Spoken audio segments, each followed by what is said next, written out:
మీ బంధువులతో, మీ మేనల్లుళ్ళు, మేనకోడళ్ళు, అలాగే మేనత్తలు, మేనమావలు, పినతండ్రులు అందరితోనూ సత్సంబంధాలు కొనసాగించండి. మావయ్య బాగున్నావా అంటే 80 ఏళ్ల మేనమావ ఎంత ఆనందిస్తారండి. అది మీ అమ్మగారికి చెప్పారు, పోన్లేరా మామయ్యను గుర్తు పెట్టుకున్నావు అని అమ్మ 2 ముద్దల అన్నం ఎక్కువ పెడుతుంది. ఒకవేళ అమ్మ లేదనుకుందాం, దురదృష్టవశాత్తు మావయ్య మా అమ్మ లేదయ్యా మాకు నువ్వే అమ్మవయ్యా అంటే ఆ మేనమావ ఎంత పరవశిస్తారండి. బంధువులు ఉండాలి. ఎప్పుడు పెళ్లి సంబంధాల విషయంలో బంధువుల్ని నమ్మినట్టుగా ఎవరిని నమ్మలేము. బావమరిదికి ఫోన్ చేసి ఏమయ్యా మీ మేనకోడలకు నువ్వే చూడాలయ్యా సంబంధాలు, నువ్వే బుట్టం వయ్యాలి కదా, ఇంకా లావైతే వేడింది నీకే కష్టం అని చెప్పామనుకో ఆయన చూస్తాడు. ముందు బావమరితో మనకి సంబంధాలు బాగుండాలి కదా.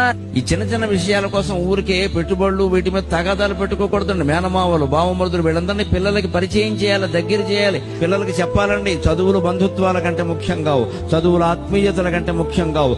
ధనం ఎప్పుడూ మిగలదు, బంధం ఒక్కటే మిగులుతుంది, బంధువులు మిగులుతారు. గుర్తుపెట్టుకోండి, బంధువుల్ని కాపాడుకోండి.